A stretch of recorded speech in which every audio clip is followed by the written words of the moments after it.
Baik, Assalamualaikum warahmatullahi wabarakatuh. Di sini saya Rusdian Syetaib dengan NIM 19660095 akan mempresentasikan hasil desain perancangan rumah 2 lantai. Pertama-tama mengingat dengan adanya studi literatur bahwasanya definisi rumah itu adalah suatu bangunan yang berfungsi untuk tempat tinggal para penghuninya. Rumah biasanya dibuat dengan senyaman mungkin dan seindah mungkin agar si penghuninya dapat merasakan kesenyaman di dalamnya. Kemudian kita beralih ke data tapak perancangan kita.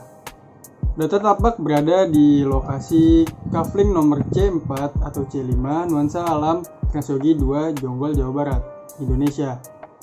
Tapak berada di perumahan yang di sekelilingnya merupakan lahan kosong atau belum ada bangunannya. Tapak sendiri berukuran 20 x 10 meter persegi atau 200 meter. Dari isu tapak yang dimiliki, ada beberapa isu yang diantaranya kurang vegetasi. Kemudian nilai plus dari tapak adalah view pegunungan dan juga view persawahan.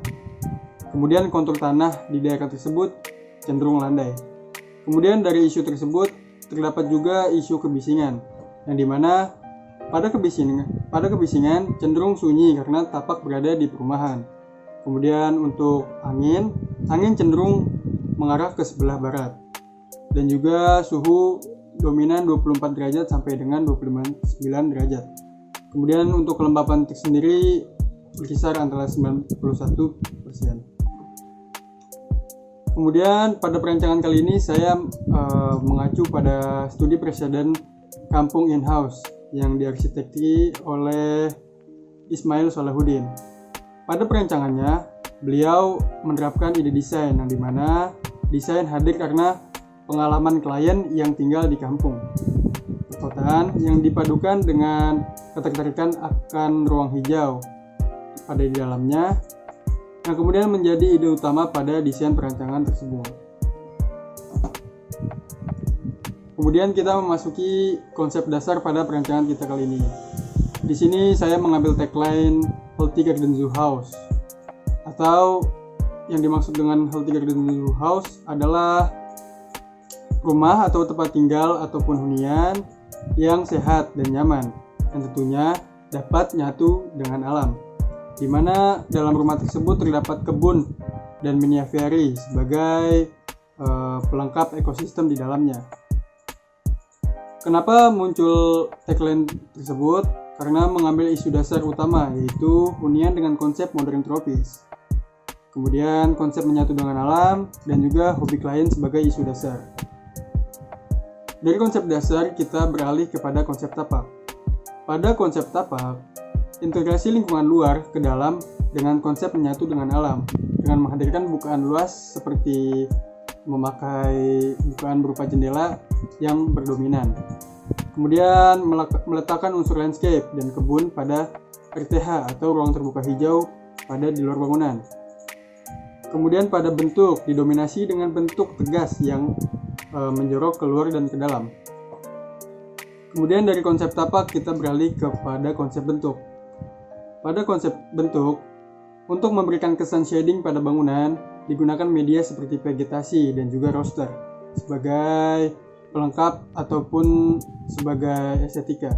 Namun selain untuk estetika, hal tersebut berfungsi sebagai aliran udara atau sirkulasi udara yang baik pada bagian dalam bangunan. Kemudian memaksimalkan bagian atas yaitu balkon sebagai media melihat view. Dengan demikian dan memanfaatkan pemandangan atau view pegunungan di luar. Kemudian pada bentuk, fasad didominasi dengan bentuk menonjol ataupun dan masuk bentuk dan garis dipertegas balkon sebagai yang menonjol. Itu artinya rumah didominasi oleh bentuk geometris. Kemudian pada integrasi, fasad dibangun dan interior terlihat eye-catching. Kemudian dari konsep bentuk kita beralih kepada konsep ruang. Pada konsep ruang, penggunaan kaca digunakan sebagai memaksimalkan open view keluar, dan juga roster sebagai efek shading. Kemudian material dalam dan furnitur expose seperti kayu. Kemudian pada bentuk hubungan antara ruang luar dan dalam dengan memaksimalkan bukaan berupa jendela yang besar. Kemudian terdapat pembatas antar ruang dan memakai partisi. Kemudian memaksimalkan pembatas yang saling berhubungan. Itu artinya di dalam interior rumah tidak adanya pembatas yang memisah antara ruang dan ruang lainnya. Kemudian dari konsep ruang kita menuju kepada fasad, bagian fasad. Bagian fasad terdepan terlihat bentuk balkon dan juga roster dan juga didominasi oleh batu alam dan juga kaca. Itu saja presentasi dari saya, kurang lebihnya mohon maaf. Wabillahi taufiq wal hidayah. Wassalamualaikum warahmatullahi wabarakatuh. Dan selanjutnya ditutup oleh animasi. Sekian dan terima kasih.